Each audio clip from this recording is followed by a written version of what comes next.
வணக்கம் நண்பர்களே. லிலு தமிழ் ஸ்டோரிஸ் சேனலுக்கு உங்களை அன்புடன் வரவேற்கிறோம். இந்த மாதிரி மனதை தொடும் கதைகள் பிடித்திருந்தால் சப்ஸ்கிரைப் பண்ணுங்க, லைக் மற்றும் ஷேர் செய்ய மறக்காதீர்கள். மெதுவான காலை ஒளி சிறிய மர வீட்டின் ஜன்னல் வழியாக உள்ளே வந்து படர்கிறது. காற்றில் மிதக்கும் தூசி துகள்கள் அமைதியாக ஒளியில் நடனமாடுகின்றன. அந்த வீடு இன்று மிகவும் அமைதியாகவும் மெதுவாகவும் விழித்துக் கொள்கிறது. ஜன்னல் அருகில் தரையில் ஒரு பழைய தையல் பெட்டி அமைதியாக இருக்கிறது. அதன் மூலைகள் காலத்தின் தடங்களை சுமந்து கொண்டிருக்கின்றன. பல ஆண்டுகளாக அது இதே இடத்தில் காத்திருக்கிறது. அந்த பெட்டிக்கு பக்கத்தில் பாட்டி அமர்ந்திருக்கிறார். அவரது கைகள் மெதுவாகவும் நிதானமாகவும் அசைகின்றன. அவர் அந்த பெட்டியை பழக்கமான அமைதியுடன் திறக்கிறார். அதற்குள் பல நிற நூல்கள், சிறிய பொத்தான்கள், ஊசிகள் அமைதியாக கிடக்கின்றன. ஒவ்வொரு நூலும் ஒரு நினைவை கொண்டது போல தெரிகிறது. அந்த பெட்டி ஒரு சிறிய உலகம் போல இருக்கிறது. பாட்டி ஒரு ஊசியை எடுத்துக்கொண்டு மெதுவாக தைக்கத் தொடங்குகிறார். அவரது விரல்கள் துணியை மெதுவாக வழி நடத்துகின்றன. ஒவ்வொரு தையலும் அமைதியான ஓசையை உருவாக்குகிறது. அருகில் ஒரு சிறிய குழந்தை அமைதியாக பார்த்து கொண்டிருக்கிறது.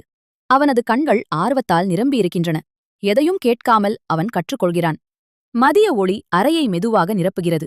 சூரியன் இன்னும் தெப்பமாக பிரகாசிக்கிறது. அந்த அறை முழுவதும் ஒரு மெதுவான அமைதியில் மூழ்குகிறது. பாட்டி திடீரென்று ஒரு பழைய துணியை எடுத்து பார்க்கிறார். அது சற்று மங்கியிருந்தாலும் அதில் பல நினைவுகள் இருப்பது போல தோன்றுகிறது. அவரது கைகள் ஒரு நிமிடம் அந்த துணியில் நின்று விடுகின்றன. பின்னர் அவர் மீண்டும் தைக்கத் தொடங்குகிறார். இந்த முறை இன்னும் மெதுவாகவும் அமைதியாகவும். குழந்தை இன்னும் அருகில் வந்து உட்கார்கிறது. இருவரும் ஒன்றாக அந்த அமைதியான நேரத்தை பகிர்ந்து கொள்கிறார்கள். எந்த வார்த்தைகளும் இல்லாமல் அந்த தருணம் முழுமையாக இருக்கிறது. அந்த சிறிய இடத்தில் ஒரு பெரிய அன்பு நிரம்பியுள்ளது. மாலை நேரம் மெதுவாக வந்து சேர்கிறது. ஒளி தங்க நிறமாக மாறி பின்னர் மெதுவாக மங்குகிறது.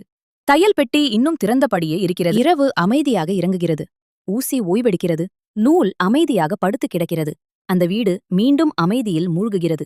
அந்த நாள் முடிந்தாலும் அந்த நினைவுகள் அங்கேயே தங்கிக் கொள்கின்றன. சின்ன சின்ன தருணங்கள் மெதுவாக இதயத்தில் நின்று கொள்கின்றன. அமைதியான வாழ்க்கை மெதுவாக முன்னே செல்கிறது.